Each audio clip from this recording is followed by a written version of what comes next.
माननीय सभापति महोदय, मुझे 2024-25 बजट पर बोलने का मौका दिया, उसके लिए आपका बहुत बहुत धन्यवाद। मैं सभापति महोदय, बजट जो पेश किया है इसमें आदिवासी, युवा, गरीब, पिछड़ा, इस वर्ग के लिए बिल्कुल शून्य के बराबर ये बजट पेश किया है। इस बजट से काफ़ी निराशाजनक है। मैं माननीय सभापति महोदय, आपके माध्यम से मैं कहना चाहूँगा कि सबसे पहले इंसान को रोटी, कपड़ा और मकान, ये आवश्यकता होती है, लेकिन ये बजट खाली यहाँ पर एसी के रूम में बैठकर ये बजट बनाया जाता है, लेकिन धरातल पर क्या हो रहा है, धरातल में क्षेत्र की लोगों की क्या समस्या है, उनकी क्या मांग है, उसको लेकर आज तक कोई बजट बनाया नहीं है। आज हमारे मंत्री जी आ रहे हैं, जनजाति मंत्री, तो झाड़ोल कोटड़ा में ऐसी क्या स्थिति पैदा हुई जो एक मां अपने कलेजे के टुकड़ों को दलाल के माध्यम से बेचने का आ गया। वो क्या स्थिति पैदा होगी ऐसी, क्योंकि वहां पर मंत्री जी के बिल्कुल 5 किलोमीटर के एरिया की बात कर रहा हूं मैं, इनके विधानसभा क्षेत्र की बात कर रहा हूं। 7,000 रुपए में बच्चे का सौदा हो रहा है, 40,000 में बच्चे का सौदा हो रहा है। कोई भी मां अपने बच्चों को बेचती नहीं है, लेकिन मां मजबूरी में उसके दूसरे बच्चों को पढ़ाने के लिए, उनके खाने के लिए, भरण पोषण के लिए, मजबूरी में उनको खाना नहीं मिल रहा है 2 टाइम, इसलिए उन बच्चों का दलाल के माध्यम से सौदा हो रहा है। इसकी जांच होनी चाहिए। मंत्री जी के खुद एरिया में बच्चे बेचे जा रहे हैं, तो मंत्री जी क्या कर रहे हैं? मैं सभापति, मंत्री जी, आपने सभापति महोदय, आज भी आदिवासी, उसको पढ़ो, आज भी आदिवासियों को उनका हक अधिकार नहीं मिला है। आज भी आदिवासियों को उनका हक अधिकार नहीं मिला है, खाली कागजों में उनको हक अधिकार मिला है। आज भी वास्तविक धरातल में जो मिलना चाहिए उस आदिवासियों को आज तक नहीं मिला है।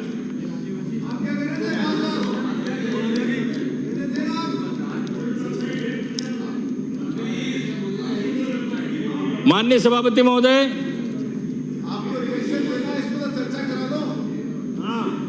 मैं आपके माध्यम से,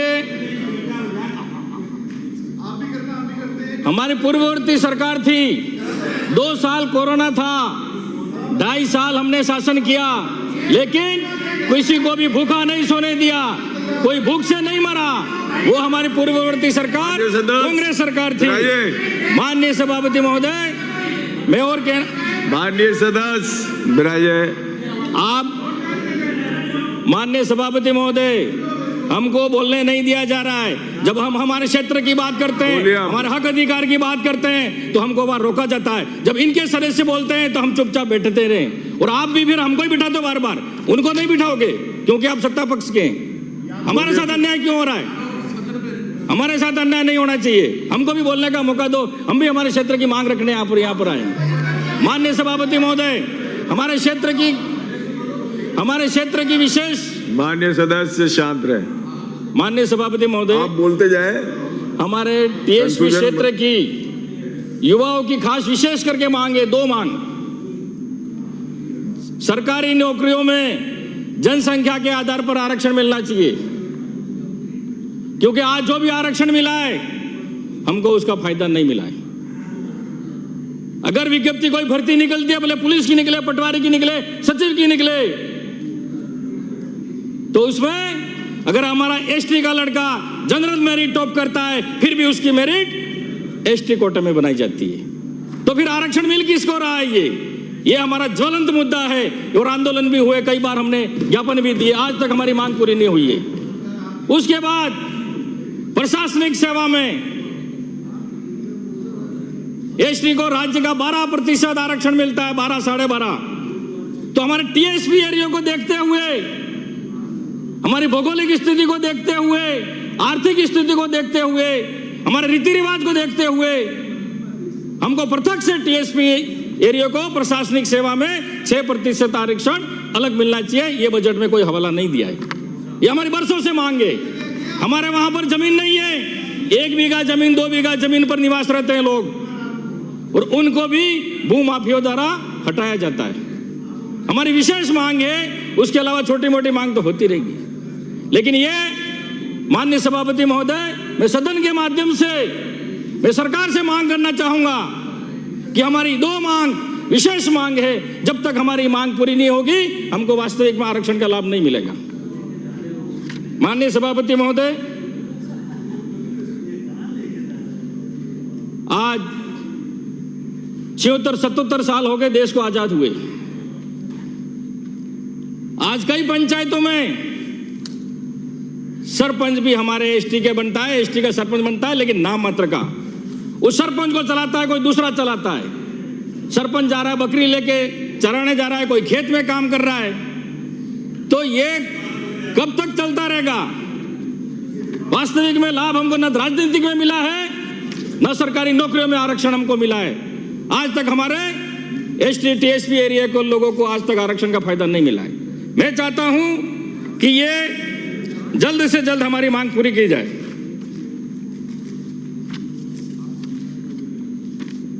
बजट में रोजगार के लिए कोई प्रावधान नहीं है।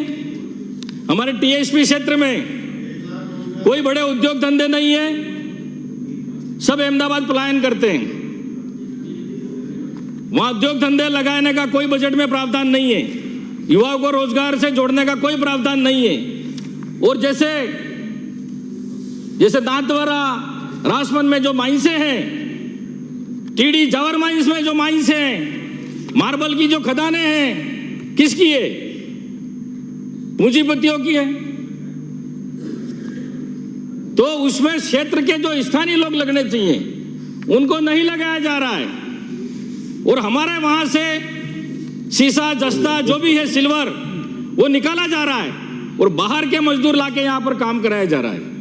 बाहर के जो टेक्निकल अधिकारी वो भी यहां पर काम कर रहे हैं, लेकिन मजदूरी तो हमारे क्षेत्र के लोगों को मिलनी चाहिए, वो भी हमारे क्षेत्र के लोगों को नहीं मिल रही है। मंत्री जी, ये आपकी जिम्मेदारी है, क्योंकि आप जनजाति मंत्री हैं। हमारे क्षेत्र की समस्या आपको उठानी चाहिए और मांग पूरी करानी चाहिए। बाहर के लोग आकर यहाँ कर मजदूरी कर रहे हैं और हमारे लोग दूसरी जगह पलायन कर रहे हैं। मैं माननीय सभापति महोदय, सदन के माध्यम से ये कहना चाहता हूं कि टीएसपी एरिया में कोई उद्योग धंधे नहीं है, इसलिए खाली नरेगा के माध्यम से ही हमारे लोग काम पर जाते हैं।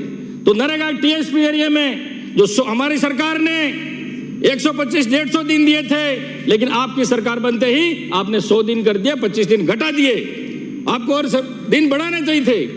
मैं माननीय सभापति कहना चाहूंगा कि टीएसपी एरिया में मनरेगा में 200 दिन किए जाएं। तो देख लो, समय समाप्त हो रहा। पहले से निर्धारित है 6 बजे का। महंगाई के बारे में इस बजट में कोई जिक्र नहीं है। महंगाई के दौर में जो नरेगा में मजदूरी काम कर रहे हैं, उनके कम से कम प्रतिदिन दिहाड़ी 400 रुपये उनकी मजदूरी होनी चाहिए, और जो कुशल कारीगर हैं उनके 700 रुपये प्रतिदिन होने चाहिए। पानी और बिजली, ये एक सिक्के के 2 पहलू हैं। पानी से बिजली बनती है और बिजली ही पानी को सप्लाई करती है। मंत्री सभापति महोदय, मेरा समय नहीं हुआ अभी। 2 मिनट में अपनी बात समाप्त करें। 10 मिनट का समय था आपका, समाप्त। माननीय सभापति महोदय,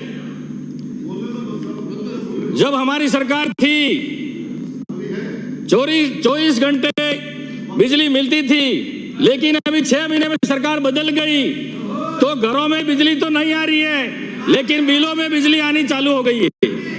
वो बिल पकड़ते हैं, बिलों में करंट जरूर आ रहा है, लेकिन घरों में लाइट नहीं आ रही है। 11 बजे लाइट चली जाती है, सुबह 5 बजे लाइट आती है। तो गांव के लोग क्या इंसान नहीं है क्या? शहर में लाइट आ रही है, लेकिन गांवों में लाइट बिल्कुल नहीं दिया जाए। कटौती कह रहे हैं, 4 दिन तक गांवों में लाइट नहीं आ रही है। और पानी की बात कर रहे हो, जेजेएम की बात कर रहे हैं कि हमने ये कर दिया, वो कर दिया, विकसित भारत बना दिया। तो पानी की समस्या शहर में भी और गांवों में भी है। अगर कोई जनप्रतिनिधि अगर जनता की मांग उठाता है पानी बिजली को लेकर, तो आपके सरकार के माध्यम से हमारे ऊपर मुकदमा झूठा कराया जाता है, हमारे नेताओं को झूठे मुकदमे कराए जाते हैं। लेकिन आप सरकार पानी, बिजली, शिक्षा और ये जनता को नहीं दे सकते हैं, अपनी कमियां छुपाना चाहते हैं, इसलिए नेताओं को उन पे झूठे मुकदमा कराना चाहते हैं।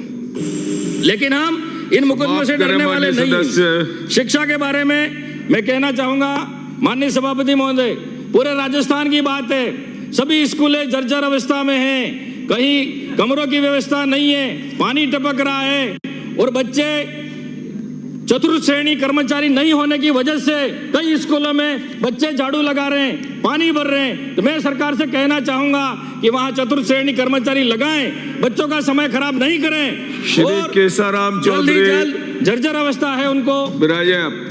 माननीय सभापति, अरे 15 लाख कहाँ गए आपके? 15 लाख मोदी जी ने गारंटी दी थी, 15 लाख खाते में डालूंगा, दिए क्या? 15 लाख आए क्या आपके खाते में? किस किस के आए 15 लाख? आ जाएंगे। माननीय सदस्य महोदय, केसाराम जी, आप बोलिए। मैं बोल रहा हूँ। माननीय सभापति महोदय, माननीय सदस्य, आप राजस्थान के इस विधानसभा के पवित्र सदन में 2024-25 का परिवर्तित आए हुए माननीय दिया कुमारी जी उप मुख्यमंत्री एवं वित्त मंत्री के द्वारा राजस्थान की विधानसभा में बजट रखा, उनके हम बहुत आभारी हैं। बजट किसी भी सरकार का एक विजन होता है एवं सरकार के एक दर्पण के रूप